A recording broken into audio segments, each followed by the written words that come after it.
what made these revolutions succeed. First of all, they were framed explicitly as anti-imperialist. And second of all, they were able to at least partially determine the correct imperialist power, being France, and then later being the United States, as, actual parts of this NATO bloc that is part of this global imperialist camp.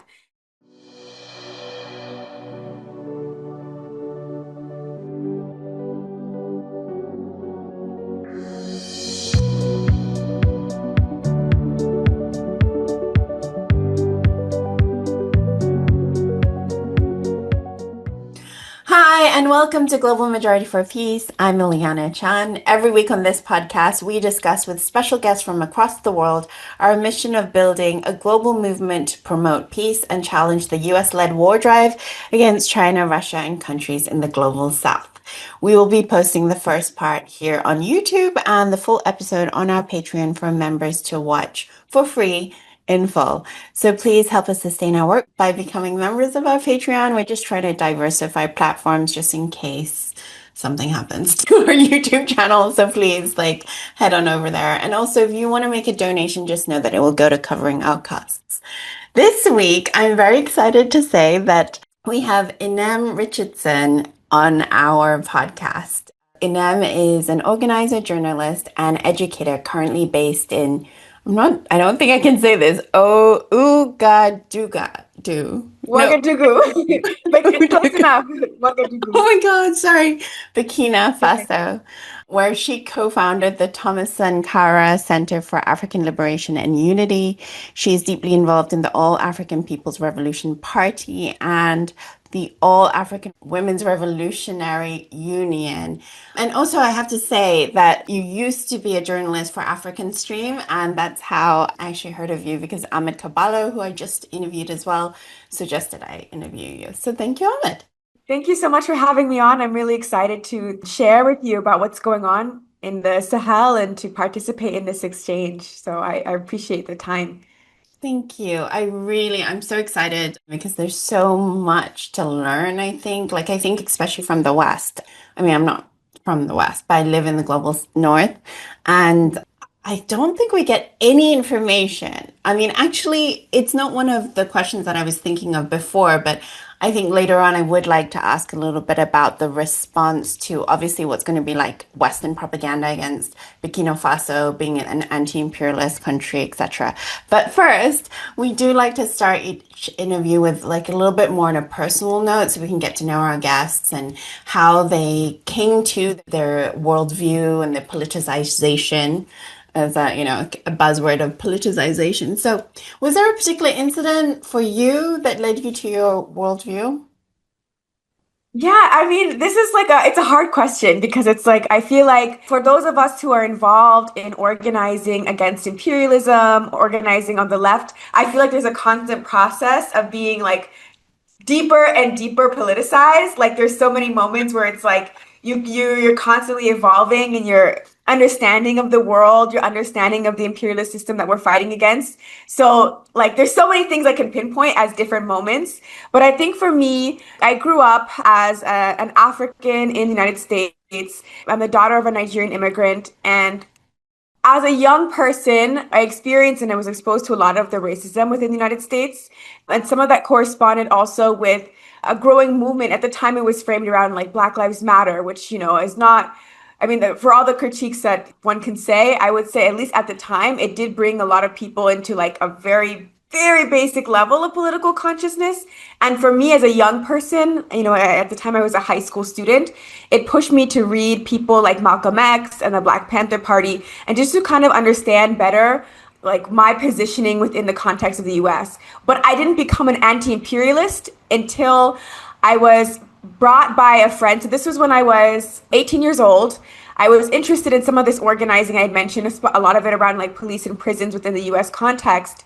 But I had a friend, she was a student at another university, and she said that there was a delegation that was being organized to Central America, to Honduras specifically. There's a community there. It's an African maroon community called the Garifuna people who live on the coast. And, it was framed as kind of during that era of Black Lives Matter, a BLM type of exchange. But it really, really, to me, pushed much further left than a lot of the movement in the US was, I guess, a lot of the exposure that I had had. Specifically because when I had gone to Honduras during this time and I was meeting with the Caribbean population on the coast, it was following a US backed coup in Honduras that had occurred just a couple years prior. And then after that coup, there was this whole conference in the capital city of Honduras called Tegucigalpa is open, or Honduras is open for business. And then, the US and Canadian businessmen started coming in, and that led to a lot of arrests and detentions of African indigenous populations in the country. And so it really broadened my scope.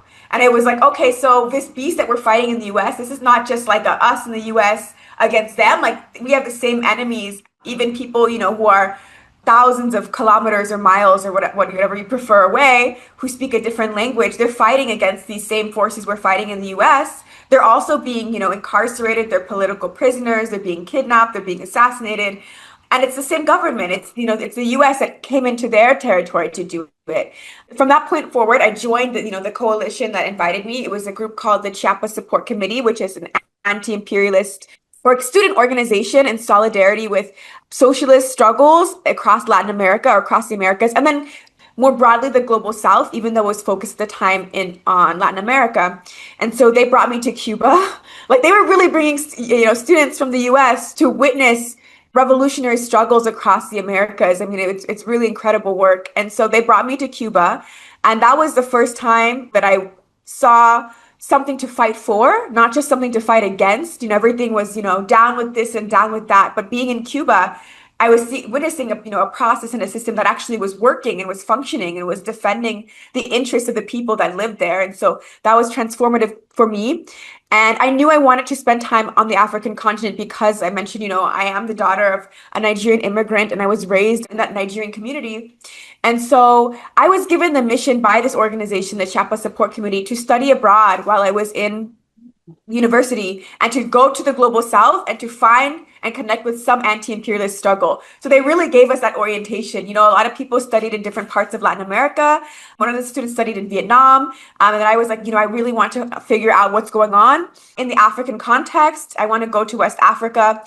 And so I spent a semester in Senegal and then a semester in Ghana. And, I really was like, I have to meet with whoever's fighting imperialism. I have to understand, what that struggle looks like. And that was the first time I really encountered Pan-Africanism. And I realized that that's really how the leftist, progressive, anti-imperialist, and revolutionary movements on the African continent are framed. And that's their objective and orientation, is this revolutionary Pan-African struggle. So while I was in Senegal, I connected with an organization called, translating it to English, it's the Front for an Anti-Imperialist, Popular, and Pan-African Revolution. In French, the acronym is FRAP, which also means to hit or to strike in French. And they were leading a movement called France Get Out, France Dégage, against French neocolonialism. And to me, that was just so mind-blowing because I had been very exposed to the context of US imperialism in the Americas, the Monroe Doctrine and its legacy. I never thought about France as really having a lot of influence outside of France or Europe. So I was very surprised to see the extent to which France really had pretty blatant and direct sort of interference in its so-called former colonies in Africa. And so that really opened my eyes. It was the first time I met people from Burkina Faso, actually, was while I was there studying in Senegal. And some of the comrades that I organized with here, I've known them since they were students there at the time. I was a student there at the time. That's kind of how that connection was forged. And then to not go on for too long, just to kind of, because I know I could talk about this for a long time, but that following semester, I went to Ghana, and that's when I encountered the All African People's Revolutionary Party. And they gave me such a clear understanding of an objective that we could fight for that would destroy imperialism on the African continent. And honestly, on a world level as well, really cutting off the access of the West to Africa's resources, which have been used for so long for warfare and just plunder globally. Whether we talk about the bombs that were dropped on Hiroshima and Nagasaki, a lot of that uranium was sourced from the Democratic Republic of the Congo and Niger. And that's typical. I mean, these resources that are coming from Africa are used to wreak havoc on the planet. And so to have an understanding that there's this historical struggle to fight for a unified socialist Africa, to dismantle those colonial borders that were erected during the Berlin Conference, and to have an economy that's really by and for the people. I understood that There actually is a vision, there's an objective. The work had been done to theorize it and to lay that out. And so that's how I got involved with the All African People's Revolutionary Party. So it's a long story and there's like many layers. And I ended up in Burkina Faso because of those connections I made in Senegal, because I was really inspired by the Sankara history and legacy. And I felt that in my interactions with people from Burkina Faso, it seemed like the country had a lot of revolutionary potential. I didn't know how quickly that would happen. I didn't realize it'd be like, a little after I moved here, there'd be like a whole revolutionary process that'd be born, or reborn. I didn't think it'd be so quick, but I did see like for many years, the Sahel has had like this emerging anti-imperialist movement that finally did take power around 2021 in Mali, and then later on, like the following year in Burkina Faso, and then the following year in Niger. So, yeah, it's been incredible to witness these things and so quickly from my perspective. Yeah, I really want to get into that later, but first, I do want to talk to you about how you moved to Burkina Faso in 2021 to, well, it says on your bio, to co-found the Thomas Sankara Center for African Liberation and Unity. And that is, first of all, amazing. Congratulations on that. That's really cool. But can you share your experience about the process of setting that up? What did that entail? And also, I think we've kind of covered your reason for doing this, but why specifically a Center for African Liberation and Unity there? And, like sort of the purpose and mission of it, and also its reception. Yeah, definitely. So I co-founded the center with a comrade who's from Burkina Faso, born and raised. His name is Wenlasida Sampore. And he's actually somebody that I met while we were in Senegal, as both we were both students. And the idea was, at the beginning, I don't think we realized how far the Thomas Sankara Center would take us and how much it would grow. It was kind of like we wanted to do something in honor of Thomas Sankara's legacy. And there was the potential, especially at the time I was a student. I applied for a very small grant. It was just supposed to last a couple months over the summer to be a short-term project. And then the funding was cut off. So it wasn't significant. It was designed for like 2, 3 months. And the idea was that, we could use that money to bring in some revolutionary Pan-African or anti-imperialist books, any sort of revolutionary literature books into Burkina Faso, because unfortunately, and it's not just the reality in Burkina Faso, but very broadly across the region, you can't find a lot of revolutionary books. I think a lot of it has to do with the way the publishing world is set up. It's a capitalist industry. The big publishing houses are typically London, New York, Paris. These are where the big publishing houses are, and West Africa tends to be kind of cut off from the publishing world in that way. And so we don't really find even like Thomas Sankara's speeches. At one point they were published here, but it's hard to find them now. And then other, very important works by other local revolutionaries from the area, like Cabral, Amilcar Cabral, or Kwame Nkrumah, you don't really find their works here. And so we thought, maybe we can bring them. And the idea at the beginning was to maybe do a donation for the university library. I will say this was before the Alliance of Sahel States was formed. This is before Ibrahim Traoré came to power. And even though there was like an emerging sort of grassroots anti-imperialist movement, the president of Burkina Faso at the time, he's like a typical kind of neo-colonial leader. He wasn't kind of the Blaise Compaoré, so we can talk about him later maybe, but the person who was responsible for Sankara's assassination, who was very like iron fist, repressive, crushing the left. But he was not a revolutionary. He was just very like this lukewarm, we'll work with the IMF, the World Bank, do whatever kind of typical neo-colonial leader that we saw. So at the time, I think the university wasn't super excited about the proposal. I mean, they didn't really get back to us quickly. It was like a little lukewarm.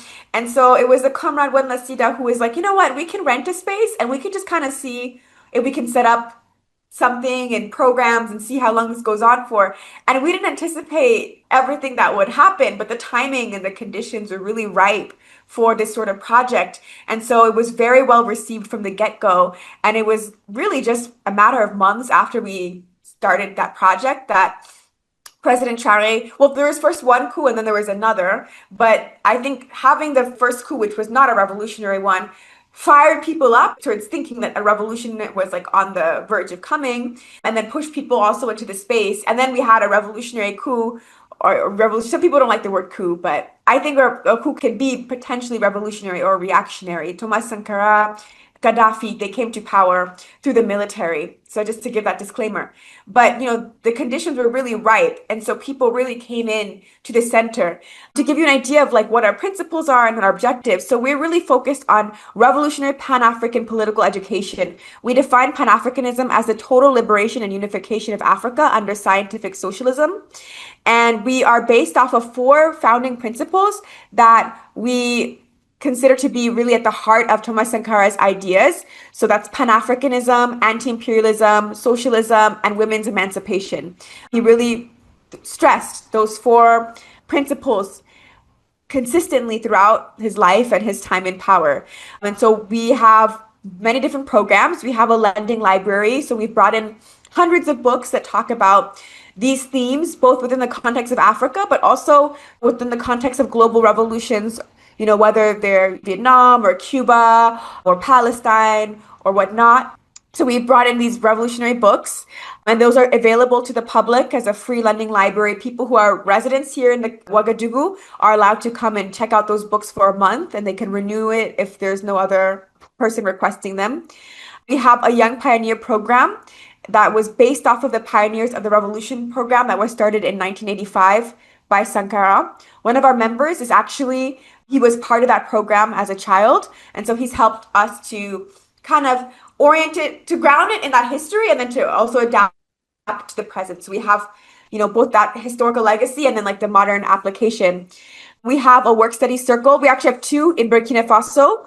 And so we come together every week to study revolutionary books, chapter by chapter, as well as to talk about world geopolitical events and to basically just have geopolitical debates about what's currently happening in the world. And then we have various different events that are often like film screenings or different kinds of community events. We just had one yesterday evening for Sudan, looking at what's happening as the crisis and the war that's going on. So we watched a film together, and then we called in a Sudanese journalist, Mossa Baba, as well as Osama, who is a member of the Sudanese Communist Party, to have an exchange with us. And so these are the kinds of things that we're doing all the time. So yeah, it's been incredible. And then I also say we just opened up a second Thomas Sankara Center in Niamey, Niger. And so now we have two. And so I've been spending a lot of time in Niger this year to help the comrades there get started and get set up. And they have very similar programs. They have their lending library. They participated in the Sudan event yesterday as well. They did one in Niger and we did one in Burkina Faso. And so we're doing very similar work in both countries. Oh, wow. That's really wonderful. I would love to get Vava on as well because I was reading some of his articles that he wrote for Black Agenda Report, and it really did open my eyes about what's happening in Sudan.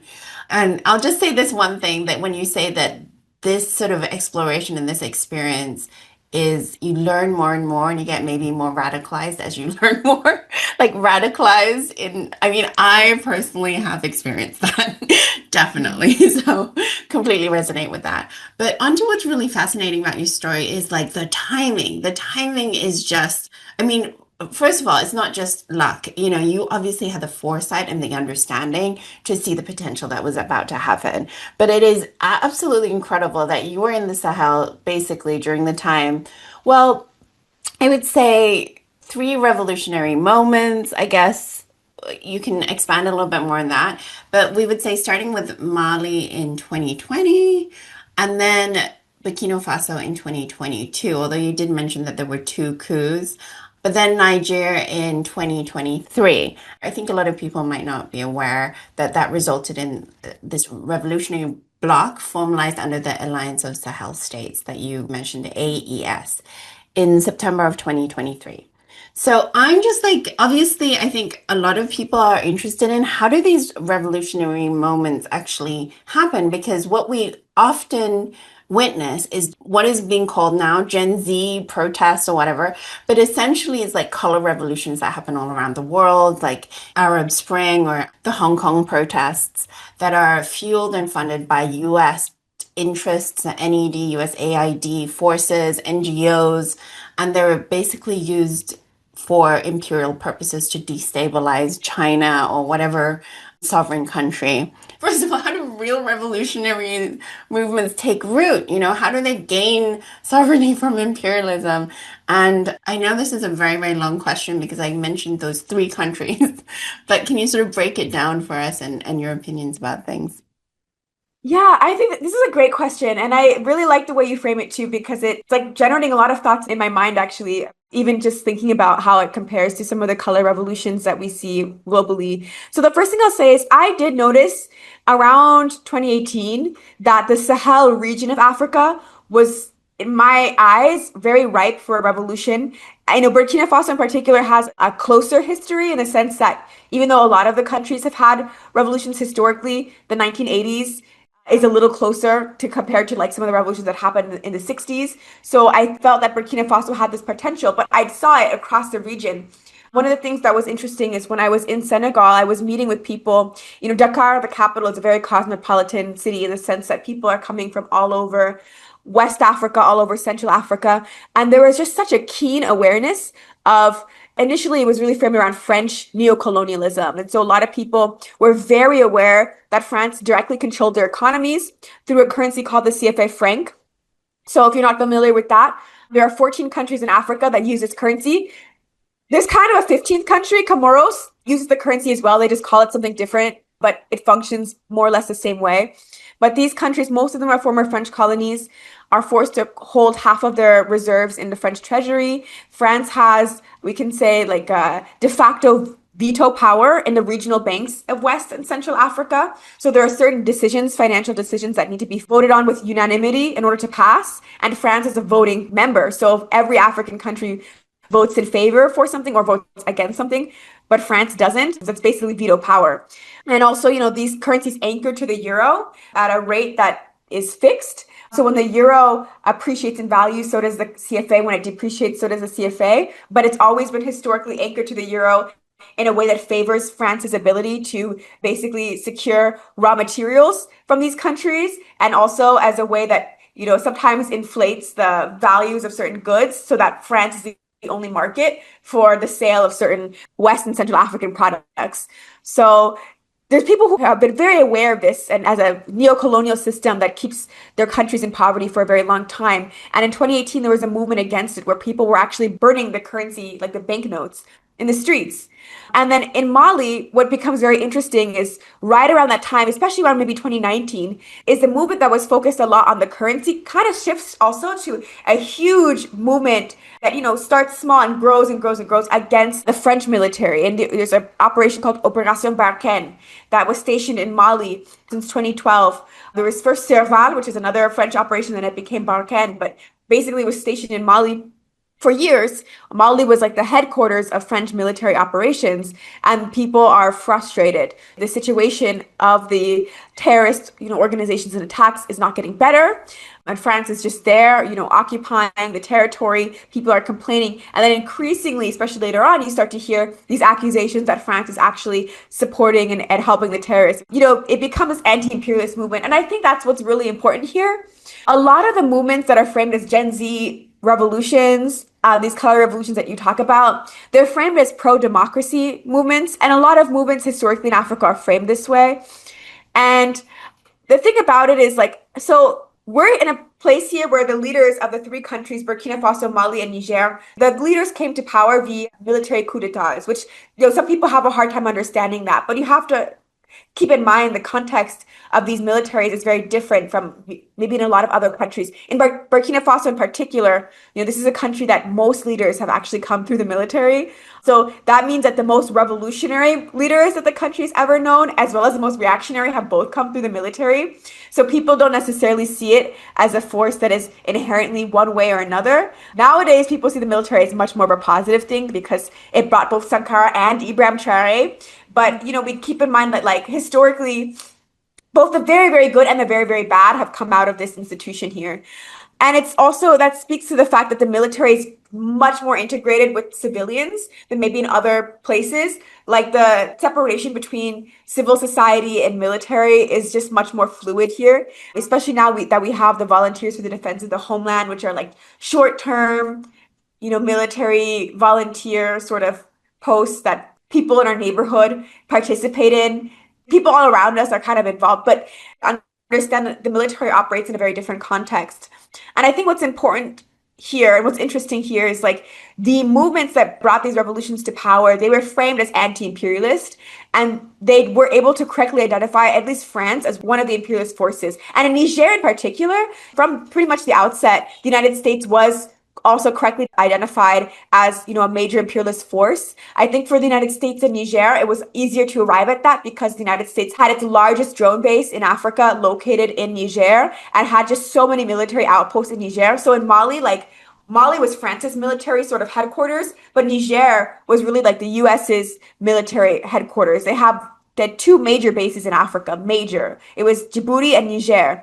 And so because the people of Niger had such direct exposure to the US military intervention, they were able to quickly arrive at the fact that the United States was also part of the problem. And then gradually, from France and the US, people are increasingly understanding more and more NATO imperialism and these geopolitical aspects beyond just like France and Africa. But I think that's really what made these revolutions succeed. First of all, they were framed explicitly as anti-imperialist, and second of all, they were able to at least partially determine the correct imperialist power, being France, and then later being the United States, as actual parts of this NATO bloc that is part of this global imperialist camp. And I think historically we've seen a lot of movements in Africa that were framed as pro-democracy movements. I think it's interesting because people are right now, it's like the military that it's come to power and that is fighting on behalf of the people. There's kind of an aversion to the word democracy. People think like the concept of democracy is a Western sham. I personally, I'm like, I don't think we have to throw away the word entirely. I think we should reframe it and be clear, like, these are democratic movements so long as they're representing the people's interests.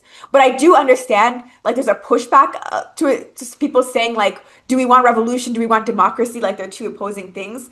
And I think the problem is when we see revolutions where like the framing is pro-democracy, democracy is sometimes a very nebulous term.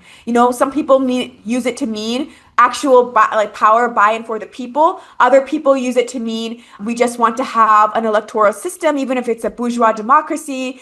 A lot of times you see like the United States and other Western countries using democracy, using the term to basically refer to whoever is acting in their interests. So I think the fact that the term itself is kind of vague or nebulous or has been able to be applied to so many different situations and contexts makes it hard. I think this is like when we talk about the color revolutions, it makes it hard to really judge the revolutionary character of a movement unless it's very explicit that it's not just democracy as a vague concept, but like where it's rooted in anti-imperialism.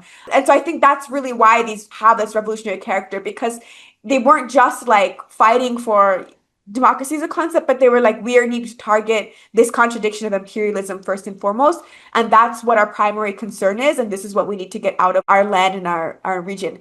I think it's just so important that people understand, like, it really was a popular movement that allowed these coups to happen. I mentioned that the movement was spreading since 2018, 2019, and then it really erupted in Mali. But it was thousands and thousands, tens of thousands, if not more, of people both organizing and mobilizing that led to the coup, prior to that happening. And that spread throughout the region. But it was popular. It wasn't just like the military came and then things changed. And it was that anti-imperialist framing that gave it that revolutionary character. Thank you for watching the first part of our interview. Please head over to patreon.com/Empire Watch to watch the full episode. The podcast is also available as an audio on Spotify and Amazon Music every Saturday.